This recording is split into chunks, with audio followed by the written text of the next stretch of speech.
Halo, bertemu kembali dengan Miss Monica. Apa kabarnya? Miss harap semua dalam keadaan sehat. Pada pertemuan pelajaran ekonomi kali ini, Miss mau menjelaskan mengenai alat pembayaran yaitu uang. Di mana materi ini adalah salah satu hal yang kita jumpai dalam kehidupan sehari-hari dan menjadi masalah ekonomi. Sejarah uang di Indonesia. Yang pertama, ada sistem barter. Sistem barter adalah barang tukar barang. Tetapi sistem ini mempunyai kelemahan sebab satu benda dengan benda yang lainnya tidak memiliki nilai yang sama. Kemudian ada uang barang, di mana barang yang dianggap berharga dijadikan sebagai alat pembayaran. Sebagai contoh ada emas, perak, gading, dan lainnya. Tetapi kelemahannya adalah barang tersebut semakin sulit dicari dan mudah rusak. Karena beberapa kelemahan tersebut, maka diciptakanlah uang logam dan uang kertas. Seiring dengan perkembangan zaman, Bank Indonesia mencetak uang logam dan uang kertas sebagai alat pembayaran yang sah. Nah, ini dia fungsi uang. Yang pertama adalah fungsi asli. Fungsi asli uang dibedakan menjadi dua. Fungsi asli yang pertama adalah alat tukar.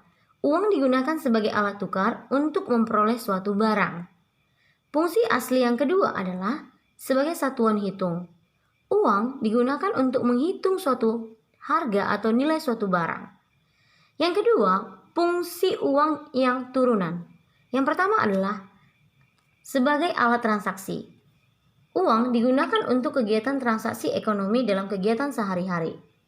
Yang kedua, menimbun kekayaan. Uang disimpan untuk menambah kekayaan. Contohnya menabung. Yang ketiga, pemindah kekayaan. Uang dapat memindahkan kekayaan dari satu tempat ke tempat lainnya. Sebagai contoh, Pak Ali menjual rumahnya di Jakarta, kemudian ia membeli rumah kembali di Medan. Jenis-jenis uang. Uang dibagi menjadi dua. Yang pertama uang kartal.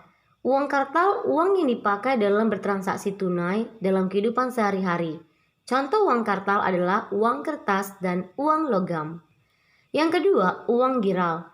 Uang giral adalah uang yang berbentuk surat-surat berharga, seperti cek, giro, wesel, dan lain sebagainya. Nilai uang. Nilai yang pertama adalah nilai intrinsik. Nilai intrinsik adalah nilai yang digunakan untuk membuat uang tersebut. Sebagai contoh, uang 2000 untuk membuatnya diperlukan biaya Rp1.000. Maka nilai intrinsik uang 2000 adalah Rp1.000. Yang kedua, nilai nominal. Nilai nominal adalah nilai yang tertera di nominal uang tersebut. Sebagai contoh, uang 2000, nilai nominalnya yang tertulis adalah Rp2.000. Berikut syarat suatu benda dijadikan sebagai uang. Yang pertama, tidak mudah rusak. Uang harus tahan lama agar dapat digunakan dalam jangka panjang. Yang kedua, mudah dibawa. Mudah dibawa kemana saja dan membawanya tidak menjadi beban. Yang ketiga, tidak berkurang nilainya. Artinya, seberapa lama pun digunakan, uang tersebut bernilai sama. Yang keempat, dapat dibagi. Uang dapat dibagi menjadi lebih kecil. Sebagai contoh, uang 10.000 dapat dibagi menjadi uang 5.000-an sebanyak 2 buah.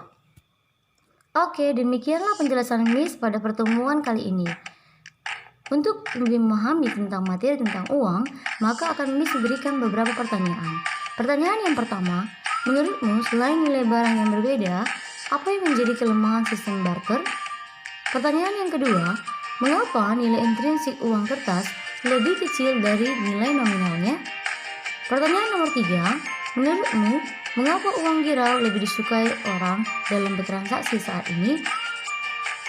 Demikianlah, sampai jumpa.